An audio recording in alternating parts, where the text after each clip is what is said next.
Welcome to Against the Odds, the bi-monthly motivational podcast profiling the lives of those who have conquered in the face of adversity. Produced and presented by Philip Francis Anderson.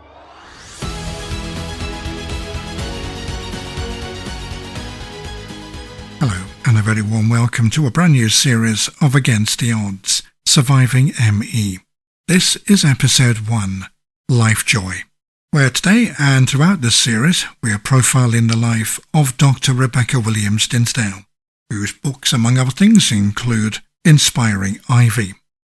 As we were hearing in the introduction to this series, Rebecca contracted glandular fever at the age of 17, which quickly morphed into myalgic encephalomyelitis, better known as chronic fatigue syndrome, shortened to the acronym ME, which has claimed up to 30 years of her life so far.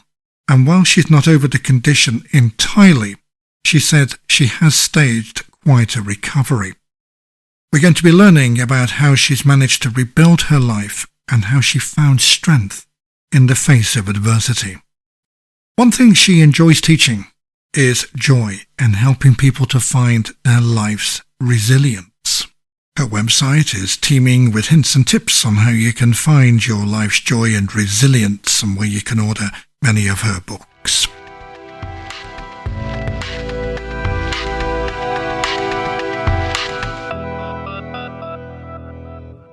A Geordie by birth, and it is from Newcastle upon Tyne, where she joins me now. A very warm welcome, Rebecca, someone who I know who lives and breathes joy and is guaranteed of bringing a whole new meaning of the word joy into our lives. Well, that's very generous of you to say so. I certainly try. We shall hope to do our best for you today. How do you manage that? Well, I do try and appreciate tiny treasures of everyday life and then share that with I call them my life joyers. And the work that I do and the books that I write is called Life Joy, which stands for love, integrity, fortitude, energy, joy, order, and you. And everything's really grounded in those values. Does it bother you that your first name isn't Joy?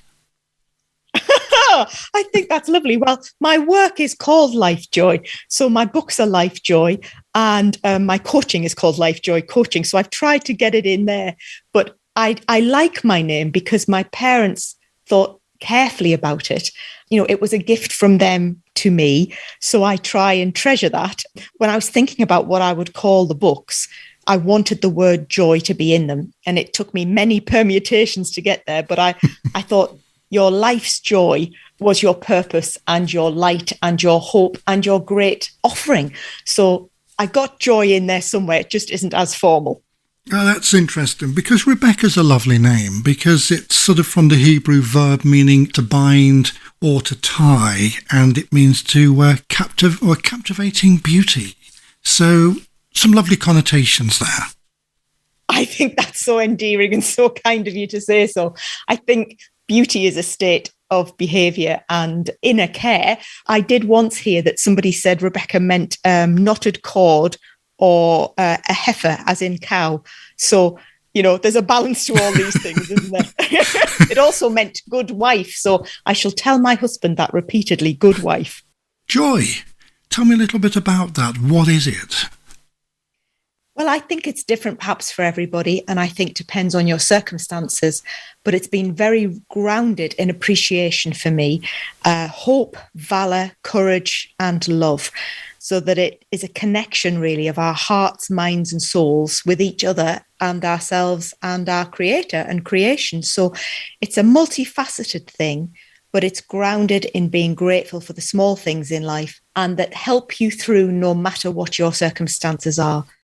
Absolutely, and there is this misconception that it is seen as a simplistic emotion, that it's sort of synonymous with smiles and happy days, but it's far more deeper than that, isn't it? I think so. There is great joy in simple emotions, sunny days, smiles, easy lives, easy hours, affection, appreciation, admiration. But there is also a need through the challenges in life, and many people have very long-term difficult challenges to manage, is to be able to navigate that, not only to be resilient, but to be a powerhouse of fortitude on an hourly basis. And I think joy is one of the tools that we need to keep going. It isn't always a thing that makes us instantly happy. It's a thing that makes us braver, wiser, stronger, firmer, and deeper. Oh, I absolutely agree with that. And I love that phrase, a powerhouse of resilience. I liked it. I always think about batteries and powerhouses, and that I first thought about it as being a powerhouse of prayer and the issue of how much energy we have in our tanks of life. But of course, energy comes in different forms, doesn't it? Mental, spiritual, physical, emotional, but also that we have to keep replenishing, but we have to keep using it. To be a powerhouse of goodness in this world, we need to be brave. We need to be keeping giving, but we also need to be sensible enough to know that when our batteries and our powerhouses need replenishing, it's always wise to do so. Well, when did you really come to an understanding about joy and resilience? When did it really sort of solidify with you? Well, I think there are often pinpoints in our lives, and I can tell you the date and the time. I had a very fortunate childhood until I was 7, and then illness hit us. All the world was safe. Everybody was happy. Careers were going magnificently. I had several very nice teachers in my life, and I had a teacher who saw that I hoped there was something of worth within me, and she had me take a school assembly when I was 7. Which was quite a big thing. Wow. With 200 children in front of you. But I had written something, and I don't know what I had done, but she made me stand up in the assembly, and I stood on her wooden big chair because I was so tiny, and I read the piece that I'd written. I then read the prayers, I led the prayers, and introduced whatever we had next. And I remember at that moment, it was like electricity was flying up my feet. And there was a sense of purpose and home and nothing I could articulate at 7, but I've spent the next 30, 40 years getting back to that feeling of electricity up the feet. Is that when you really felt then the synergy between you and your inner self, who you were? This is what I stand for. This is me. I would like to think so in retrospect. Otherwise, I just loved it. And I just knew that this was marvelous. And I was a very active, energetic child. And I tried to work hard and be diligent and all the right things and well behaved. But there was a vigorousness in my being, which was so peculiar when it was all taken away with so much illness. And that's probably the other key point, was that I became ill at 17 and I had severe ME. And I became ill on the 15th of November, 1991. It was a Thursday. And that was a lesson of joy because, I'd been appreciative through my teens. I'd had many blessings. I'd had a wonderful school. I'd had brass band, county youth choir, lots of church, lots of giving, lots of fundraising, lots of voluntary work. But when all of that was taken away overnight, the lesson of joy in all of that, in unjust adversity that was protracted, it wasn't just a bad couple of months, it was decades, that I then had to rediscover that joy and redefine it as being something that was manageable when I had absolutely nothing in my tank. Oh, absolutely. And we're going to be looking more closely at your own personal experience as an ME survivor in a moment. But just on that point of challenges, because a lot of these life-changing experiences do come with a lot of challenges. And I wondered, how likely is it, or how possible is it, to be able to convert that challenge into a strength? Well, I think that's a very perceptive question. And I have been observing great souls for a lifetime, trying to learn from them. And I've seen magnificence in octogenarian ladies who can hardly walk, but yet their light shines and they're still looking to give. I've seen brave young parents. I've seen people in chronically nasty conditions trying to keep going, trying not to be embittered, trying not to make a fuss, but yet get the help they need. So I think one of the things about finding strength in adversity is to first look for examples around you.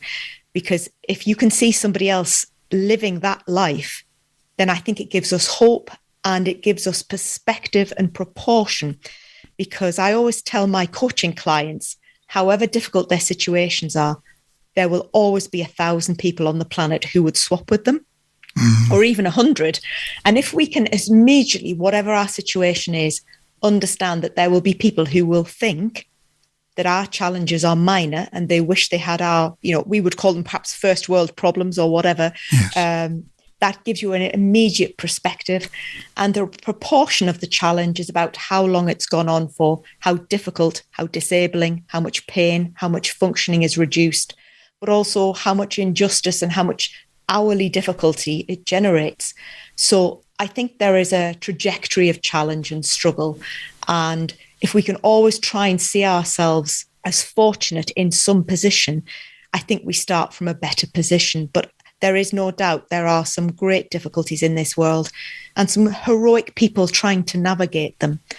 So I wouldn't say there's an easy answer, but I think if we can manage to both count our blessings and be the blessing and know that we are of great value regardless of our abilities and our abilities to function, then I think that's perhaps the starting ground. And it's part of the challenge to try and find that sort of common ground, that starting point.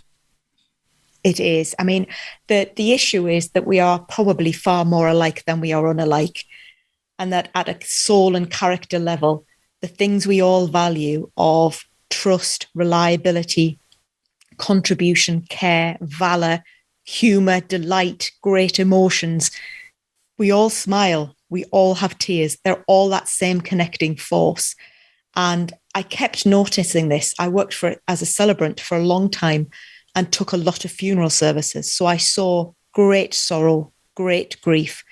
And I saw the greatest moments of humanity in the simplest of gestures: a hand outstretched, a smile, a wink, a nod, a kind word, people holding their heads up when they were absolutely crushed.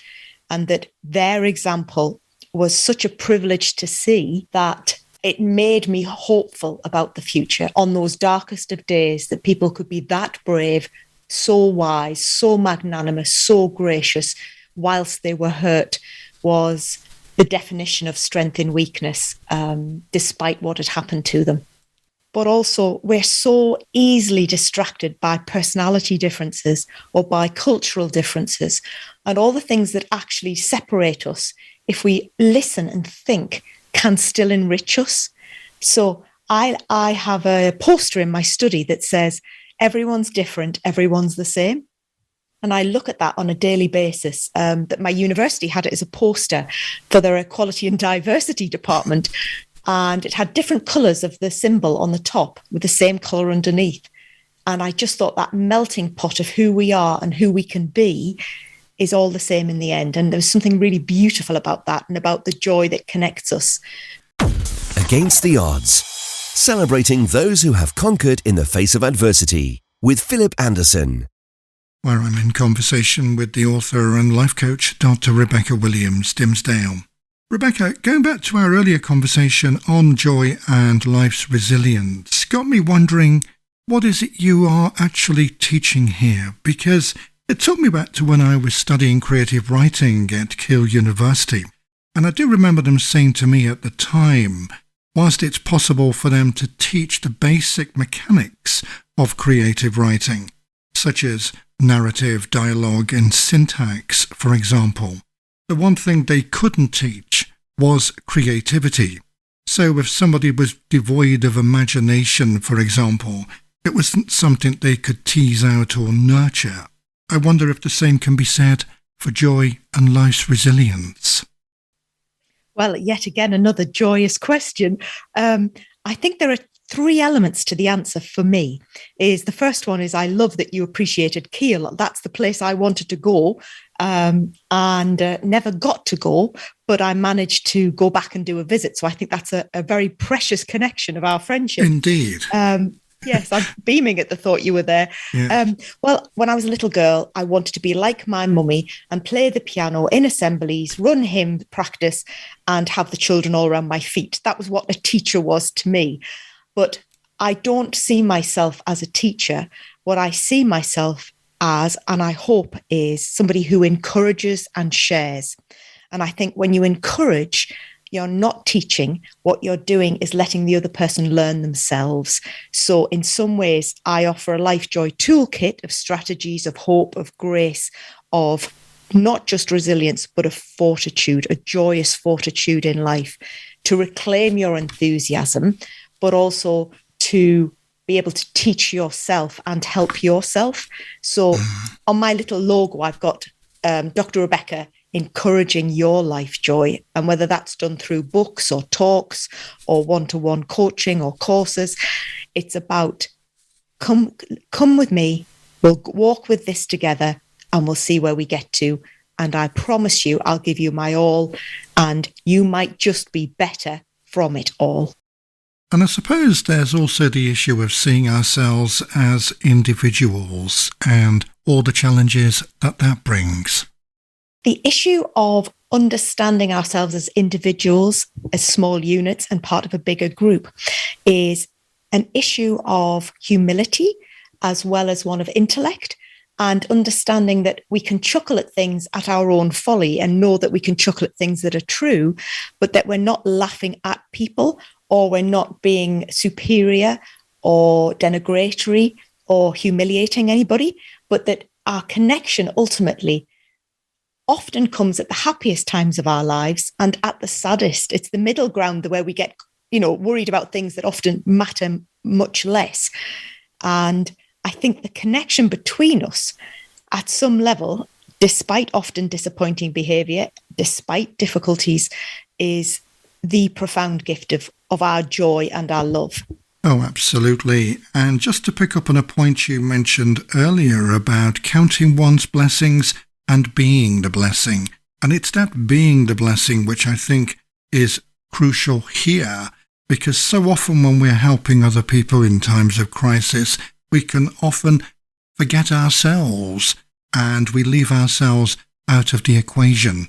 It's good to be benevolent, but I think also we have to remember that we are part of the process. If you have a story of your own to share, or you would like to be involved with the podcast in some other way, email info@againsttheoddspodcast.com. Or, for more ways to listen and to submit a guest request ticket online, visit againsttheoddspodcast.com. Earlier you mentioned about there being family illness when you were about 7 years old.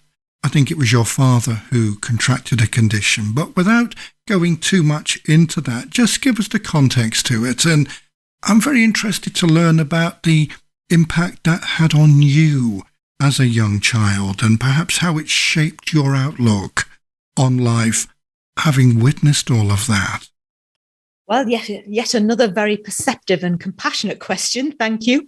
Well, my overriding memory is going to school was quite a sanctuary, and they would ask how things were at home and were far more than just a teacher. They were our friend, and they were my friend when I was little. I went to my grandmother's before and after school. So I was with my best pal, and we would be up to our creative antics and reading and talking, and I could see her worry, and that was difficult. But also I could still be that scruffy tomboy who would be full of enthusiasm. I could dredge some of that up and lighten the load a bit, really. So I knew that, and I knew if I behaved well and tried to help, that I wouldn't be adding to their load. And that's quite a lot for a little girl to perceive. So now I look back with a quiet pride in that, really.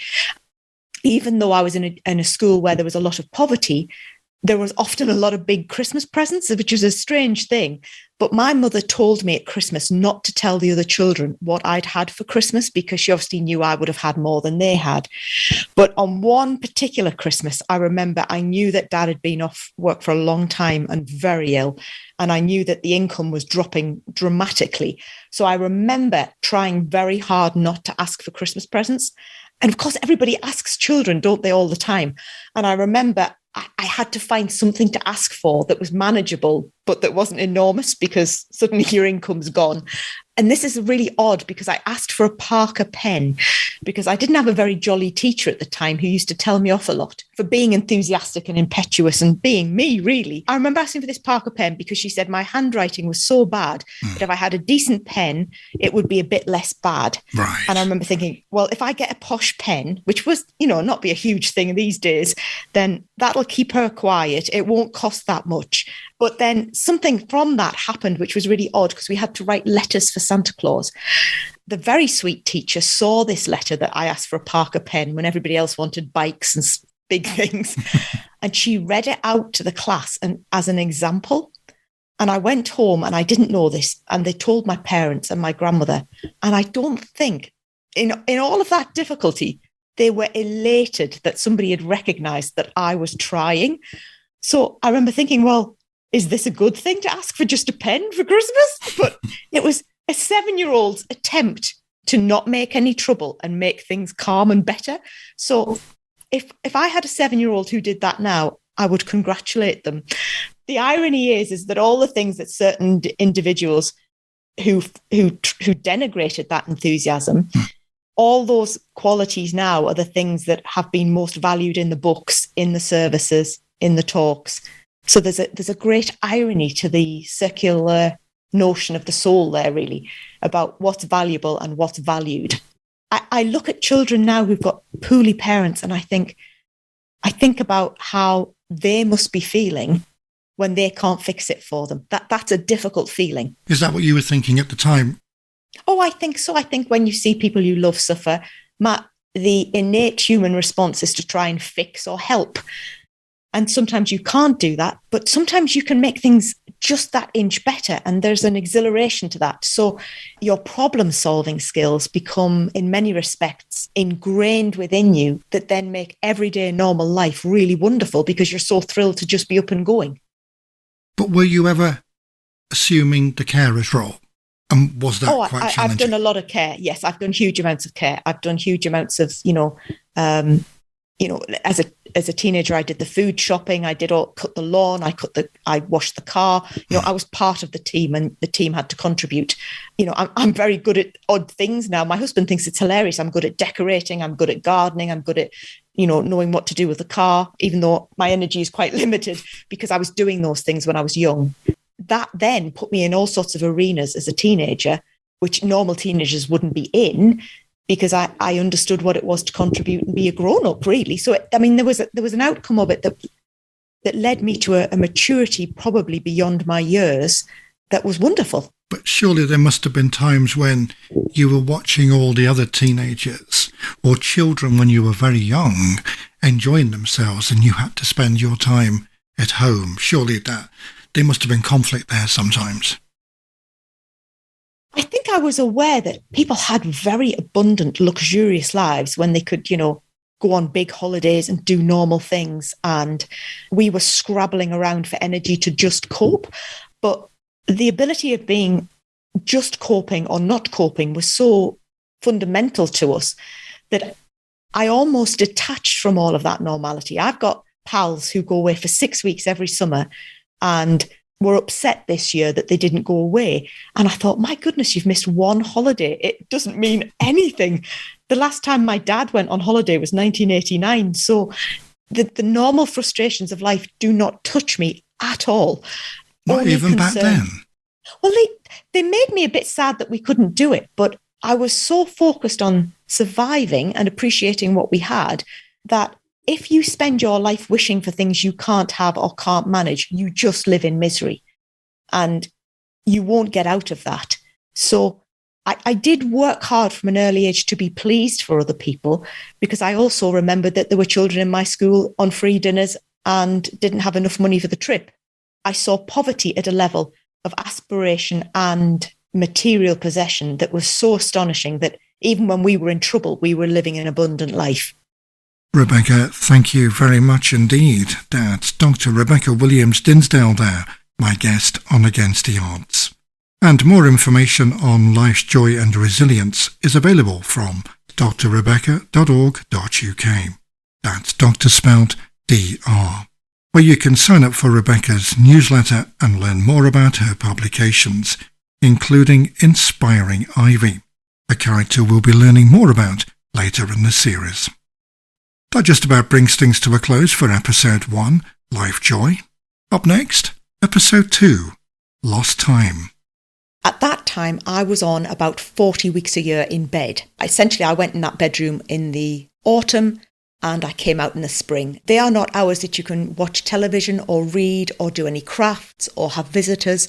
That is a low-grade, horrible existence.